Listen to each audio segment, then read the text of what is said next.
नमस्कार दोस्तों, आपको समझना पड़ेगा दोस्तों कि हिडनबर्ग रिपोर्ट का जो टायर धमाका है वह कितना खतरनाक है। सरल शब्दों में कहा जाए दोस्तों, जो security exchange board of India के प्रमुख माधवी बुश और उनके पति धवल बुश दोनों के यह रिपोर्ट ने आरोप लगाया है कि ये दोनों के वित्तीय इंटरेस्ट हैं, वित्तीय हित हैं अडानी की ऐसी कंपनी पर जिनके भारतीय शेयर बाजार पर घोटाला करने का आरोप लगाया था। ये बहुत बड़ी घोटाला सामने आया है। सेबी के प्रमुख पर बहुत बड़ा आरोप लगा है दोस्तों। सेबी के प्रमुख पर और उनके पति दोनों पर ये आरोप लगाया है कि वित्तीय हित हैं, वित्तीय इंटरेस्ट हैं अडानी की ऐसी कंपनी पर जिनका उपयोग भारतीय शेयर बाजार में घोटाले करने का आरोप लगाया था।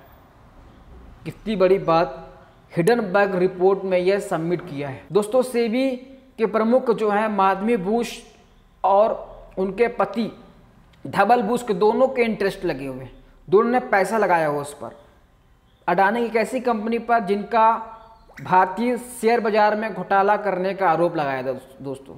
आपको समझना पड़ेगा कितनी बड़ी लापरवाही, कितनी बड़ी धोखाधड़ी सेबी के प्रमुख और उनके पति इस पर आरोप लगाए दोस्तों। सेबी एक भारतीय संस्था है, सरकारी संस्था जो वित्त मंत्रालय के अंतर्गत आती है। वित्त मंत्रालय को रेगुलेट वित्त मंत्रालय के अंतर्गत आता है। जो सेबी होता है जो मार्केट को रेगुलेट करती है, जो समस्याएं होती है मार्केट में, जिनका लिस्टेड कंपनी को शेयर मार्केट में लिस्ट करना, किसी कंपनी को हटाना, किसी कंपनी को जोड़ना और मार्केट को रेगुलेट करना, मार्केट के नियम को बनाना, मार्केट को सही रूप से चलाने का काम सेबी का होता दोस्तों। लेकिन अब इस पर भी सेबी के जो प्रमुख है हिडनबर्ग ने उस पर आरोप लगा दिया दोस्तों। आपको समझना पड़ेगा जो सेबी है, जो security exchange board of India है, उस पर शेयर मार्केट पर इंडिया के काफ़ी बड़े बड़े कंपनियाँ लिस्टेड है, जैसे अडानी कंपनी हो गई, एयरटेल जो रिलायंस की कंपनी हो गई, टाटा कंपनी हो गई, बिरला कंपनी हो गई, जितनी बड़ी बड़ी कंपनियां हैं दोस्तों ये पूरा लिस्टेड है शेयर मार्केट पर, जो पूरा रेगुलेट करती है सेबी। अब ये सेबी पर ही आरोप लगा है कि वो दोनों पति पत्नी ऐसे वित्तीय इंटरेस्ट लगते हैं, निवेश किया है जो अडानी की ऐसी कंपनी पर जो शेयर मार्केट में, भारतीय शेयर मार्केट पर घोटाला का आरोप लगा दोस्तों। तो दोस्तों सेबी को इस प्रकार से आप समझ सकते हैं, सेबी प्रतिभूति बाजार को विनियमित करके, पारदर्शिता सुनिश्चित करके और निवेशकों को हितों की रक्षा करके भारतीय वित्तीय प्रणाली की महत्वपूर्ण भूमिका निभाता है। यह प्रतिभूति बाजार को stock broker, sub broker, portfolio manager और अन्य माध्यमों के कामकाज को नियंत्रण करता है। सेबी मतलब जो दोस्तों जो शेयर मार्केट को रेगुलेट करता है, किसकी कंपनी लिस्टेड होगी, किसकी कंपनी लिस्टेड नहीं होगी, पूरा देख रेख सेबी के अंतर्गत आता है। आप समझ सकते हैं किस प्रकार से सेबी मतलब security exchange board of India, इसके प्रमुख उन पर आरोप लगाया है हिडनबर्ग ने। दोस्तों आप समझ सकते हैं किस प्रकार से अडानी ने, जब अडानी के खिलाफ ये रिपोर्ट जारी की थी, जो अडानी ने किस प्रकार से स्टॉक का मैनिपुलेशन किया था इंडिया मार्केट में, शेयर मार्केट में, जिसकी रिपोर्ट ये सबमिट की थी, किस प्रकार से की थी, जिसका एग्जाम्पल आप देख सकते हैं। जो तीसरे नंबर पर आदमी, रिचेस्ट आदमी बना के बैठे थे अडानी साहब, उनको 20वें नंबर से भी बाहर कर दिया। ये रिपोर्ट जो 18 महीने पहले रिपोर्ट आई थी, इस बार हिडनबर्ग ने इस पर रिपोर्ट अपने सेबी पर, जो शेयर मार्केट के प्रमुख हैं, उन पर लगा दी है। ये बहुत बड़ा आरोप लगा रही है हिडनबर्ग जो कंपनी है दोस्तों। जो हिडनबर्ग कंपनी बहुत बड़ी कंपनी है, अभी तक 2017 से चल रही है, अभी तक चल रही है। इन्हें 16 रिपोर्ट सबमिट की थी। ये पूरा रिपोर्ट पूरा सही था। कोई ऐसी कंपनी अभी तक नहीं हुई जो इसको झूठा साबित कर सके। अभी तक कोई कंपनी इन्हें दावा नहीं किया कि झूठा रिपोर्ट सबमिट किया है, न डिफेमेशन का केस किया अभी तक कोई इस कंपनी पर। इतना तगड़ा रिकॉर्ड है इस कंपनी का, जो एक अमेरिकी कंपनी है जो शॉर्ट सेलर करती है और ऐसे वित्तीय अनियमितताओं को देख जो गैर सुचारू रूप से चलती है, वित्तीय अनियमितताओं को देखकर रिपोर्ट बनाती है और उजागर करती है, उससे शॉर्ट सेलिंग करके कंपनी को अपने मुनाफा कमाती है। यही इनका मेन काम है हिडनबर्ग कंपनी का, ठीक है। इस बार ने सेबी पर यह आरोप लगाया है। अब सेबी का समझ सकते हैं किस प्रकार से यह संस्था चलती है, वित्त मंत्रालय के अंतर्गत आती है, और सेबी जो शेयर मार्केट को रेगुलेट करती है, शेयर मार्केट को नियमित रूप से चलाती है, इस पर भी बहुत बड़ा आरोप लगा है। दोस्तों सेबी एक बहुत बड़ी संस्था है इंडिया के अंदर, बहुत बड़ी संस्था है। इसमें हजारों कंपनियां, लाखों कंपनियां रजिस्टर्ड हैं शेयर मार्केट में। ये सेबी ऐसी कंपनी है जिसके लाखों करोड़ों कंपनियां लिस्टेड हैं इंडिया के अंदर। इस बार सेबी का रिपोर्ट जो सबमिट हुआ है सेबी के प्रमुख पर ये आरोप लगा। दोस्तों आप समझ सकते हैं कि सेबी के जो प्रमुख माधवी बुश और उनके पति धवल बुश पर आरोप लगाया है कि वित्तीय हित है, वित्तीय इंटरेस्ट अडानी की ऐसी कंपनी पर जो आउटसोर्स है, जो विदेशी ज़मीनों पर है, और ऐसी कंपनी पर वो पैसा लगाया है, वित्तीय हित है, वित्तीय इंटरेस्ट है, जिस पर भारतीय बाजार पर घोटाला करने का आरोप लगा था। दोस्तों इस फोटो में आप देख सकते हैं किस प्रकार से माधवी बुश वित्त मंत्री निर्मला सीतारमण के साथ देखी जा सकती हैं, किस प्रकार से उनको इस इतने बड़े ओहदे पर बैठाया गया। आप इस फोटो का अंदाज़ा लगा सकते हैं, वित्त मंत्री के साथ इनकी फ़ोटो है। दोस्तों आपको याद होगा दोस्तों किस प्रकार से जब अडानी के खिलाफ इस रिपोर्ट में शामिल की थी तो राहुल गांधी ने किस प्रकार संसद में वो अडानी के पोस्टर दिखाकर और उनके सवाल किया गया था। तो उस समय भी कोई जेपीसी की मांग विपक्ष की तरफ से किया गया था, लेकिन इस संसदीय भाषण में उनका जो भाषण हुआ था अडानी के खिलाफ, जो बोला था, अडानी की जो रिपोर्ट आने पर बोली थी, उस संसदीय पर पूरा 19 जगहों से नोच कर उसे संसदीय से निकाल दिया गया था। लेकिन उस पार भी जब अडानी पे सवाल पूछने से मना नहीं कर पाए, अपने आप को नहीं रोक पाए और राहुल गांधी की सदस्यता चली गई थी।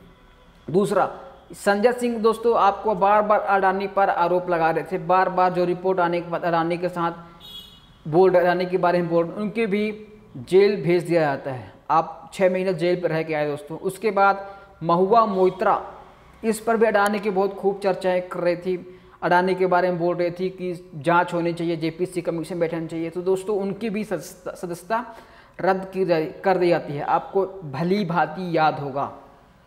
अब हिडनबर्ग ने ये बहुत बड़ी रिपोर्ट सबमिट की है सेबी के प्रमुख खिलाफ। आप समझ सकते हैं किस प्रकार का जो फर्जीवाड़ा चल रहा है, दोस्तों आपको याद ही होगा।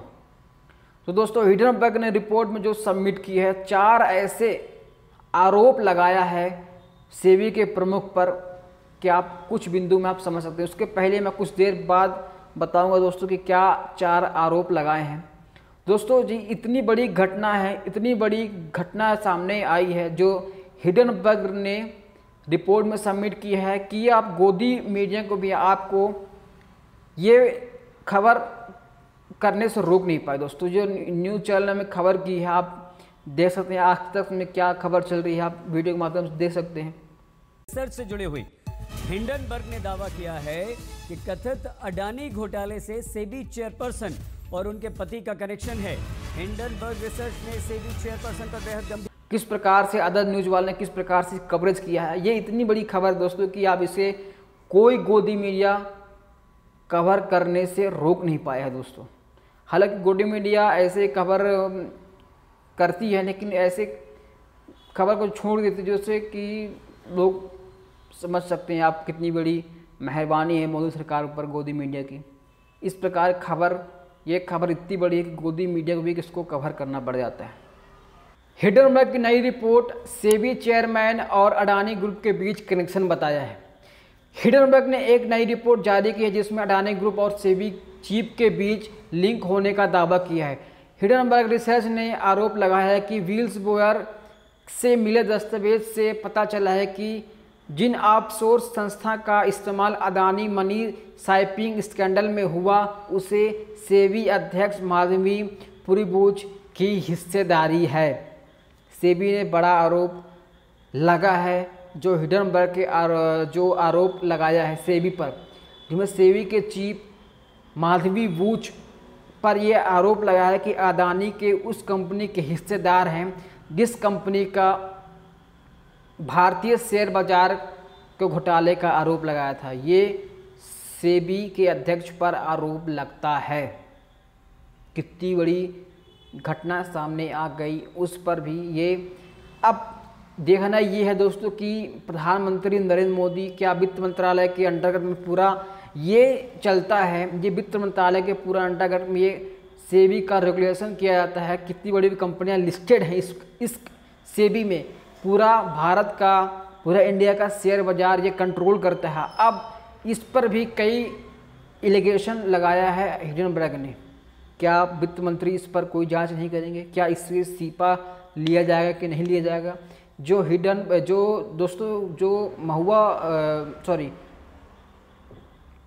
दोस्तों सेबी के अध्यक्ष हैं माधवी बूच, इनको जो चेयर पर बैठाने का काम यही प्रधानमंत्री नरेंद्र मोदी जी के द्वारा किया गया था। अब इसमें से क्या उनके इस्तीफा लिया जाएगा, ये बड़ी बात है दोस्तों, क्योंकि इनकी मेहरबानी प्रधानमंत्री नरेंद्र मोदी ने की थी कुर्सी पर बैठाने की।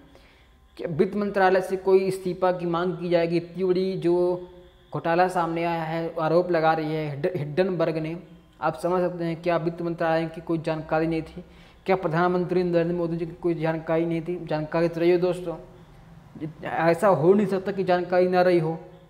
इतनी बड़ी घटनाएं सामने आई हैं कि जानकारी तो होगी। इस पर भी कोई एक्शन क्यों नहीं लिया गया? क्या हिडनबर्ग के रिपोर्ट का ही इंतजार किया गया था, जब आएगा तब हम एक्शन लेंगे, इससे पहले कोई एक्शन नहीं लिया जाएगा? तो मानना यही है दोस्तों किस प्रकार से ये क्रोनोलॉजी पूरा अपने चरम पर है, इससे अपने ध्यान देना होगा और भारतीय अर्थव्यवस्था को अपने किस प्रकार से पटरी पर लाना है, इस पर भी चर्चा होनी चाहिए। इस पर जेपीसी जॉइंट पार्लियामेंट कमीशन भी होना चाहिए दोस्तों। तो सेबी के जो प्रमुख है माधवी बूच, उन पर आरोप लगाया है, 4 आरोप लगाया दोस्तों हिडनबर्ग रिपोर्ट में। मैं आसान भाषा में समझाने की कोशिश करूंगा कि आप वो 4 आरोप क्या। तो हिडनबर्ग ने पहला आरोप जो सेबी के प्रमुख और उनके पति धवन बूच पर लगाया है। पहला आरोप अडानी के विदेशी फंड से कनेक्शन। हिडनबर्ग रिसर्च का रिपोर्ट का दावा है कि सेबी चेयरपर्सन माधवी बूच और उनके पति धवल बूच ने बरमूडा और मॉरिशस के फंड में स्टेक लिया। दोनों टैक्स हेवन देश हैं। दिलचस्प यह है दोनों फंड का इस्तेमाल गौतम अडानी के बड़े भाई विनोद अडानी ने भी किया था।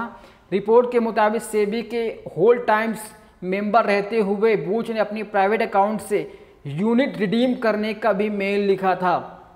ये बड़ा आरोप लगाया है सेबी के प्रमुख पर, जो अडानी के विदेशी फंड से कनेक्शन बताया है। हिडनबर्ग रिपोर्ट के मुताबिक सबसे ज़्यादा जरूरी यह है कि माधवी बूच प्राइवेट ईमेल के जरिए अपने पति के नाम पर ऑफशोर फंड को मैनेज करती थी। दोस्तों आप इस मेल को देख सकते हैं किस प्रकार से मेल लिखा जा रहा था। ये मेल है जो रिपोर्ट में सबमिट किया गया, किस प्रकार से जो सेबी के चेयरपर्सन हैं जो ऑल टाइम मेंबर रहते हुए इस मेल को आउटसोर्स कंपनी किस प्रकार से मेल को भेजा जाता था प्राइवेट मेल के थ्रू।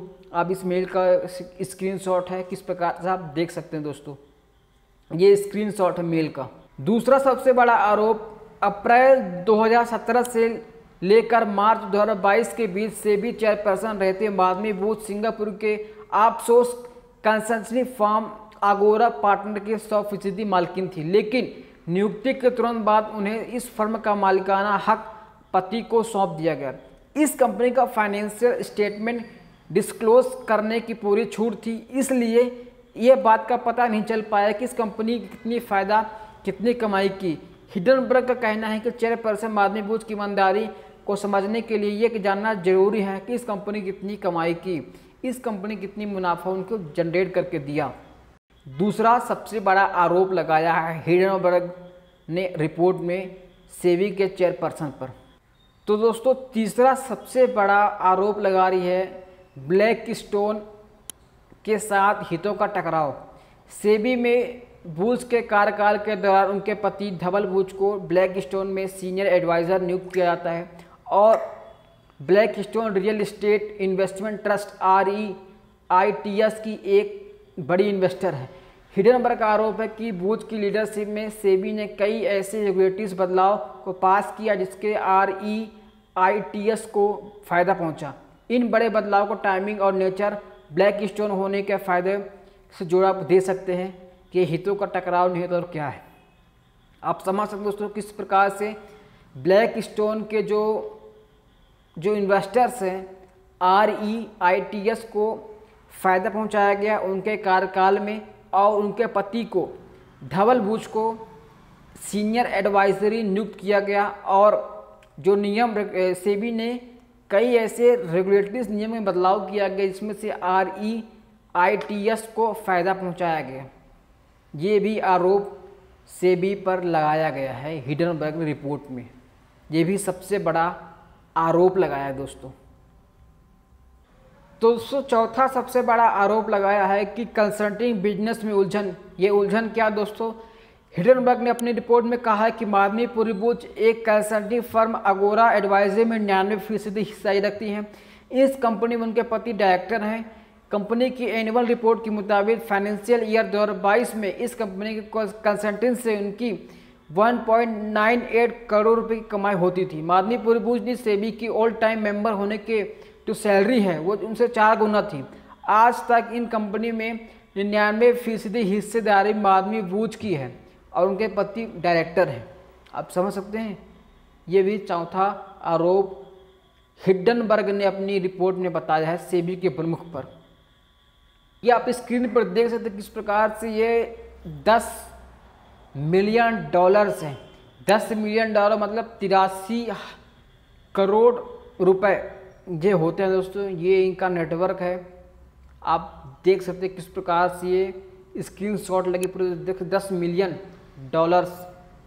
में आप जब कन्वर्ट करेंगे तो ये 83 करोड़ रुपए बनते हैं दोस्तों। आपको याद होगा यही हिडनबर्ग कंपनी है जिसका रिपोर्ट सबमिट की थी हिडनबर्ग ने अडानी के खिलाफ, अडानी ग्रुप के खिलाफ। तो किस प्रकार से उनका शेयर मार्केट किस प्रकार से टूटा और कितने अरबों डॉलर का नुकसान हुआ दोस्तों। इस प्रकार से जो हड़कंप मच गया था पूरे इंडियन मार्केट, शेयर मार्केट पे और संसद में भी।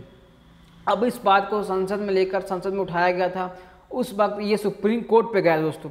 ये मामला सुप्रीम कोर्ट पे जाने के बाद सुप्रीम कोर्ट ने इस पर कोई सुनवाई नहीं की, जबकि उसको जांच का आदेश किसको दे दिया? सेबी को दे दिया। वही सेबी आज ये कटघरे में शामिल है दोस्तों कि ये अडानी के उस कंपनी का हिस्सा है जो शेयर मार्केट में घोटाला करने का आरोप लगाया है। अब उनको जांच करने का भी इसको मौका मिला था दोस्तों। में क्या जांच करती?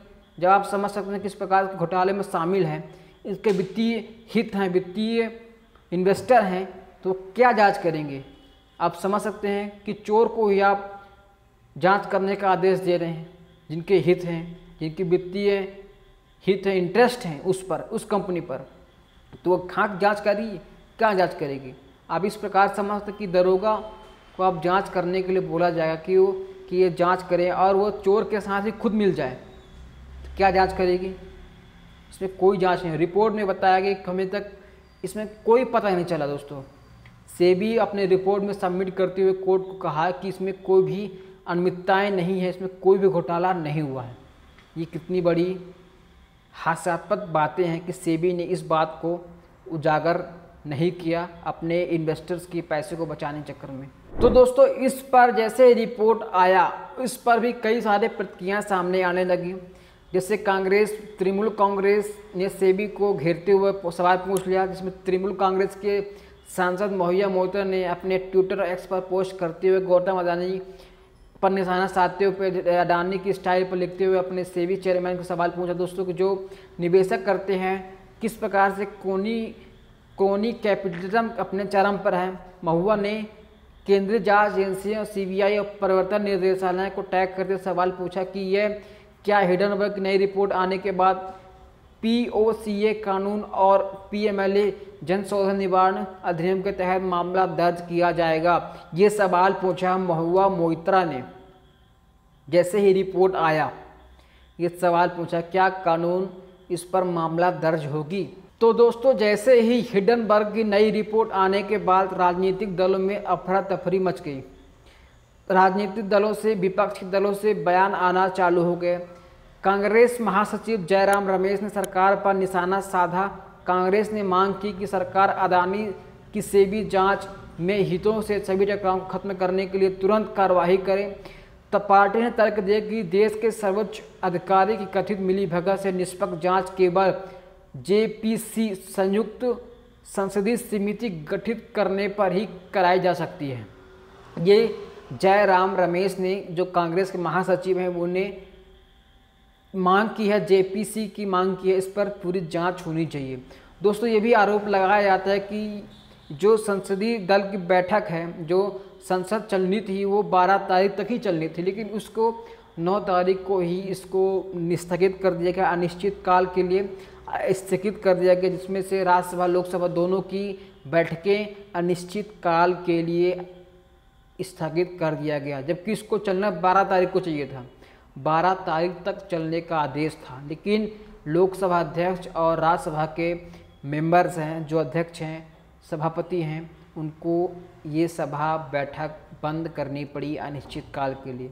जाहिर है अगर दोस्तों ये सभा चलती, उस पर मांग उठती, उस पर निर्णय होने की आशंका ज़्यादा थी।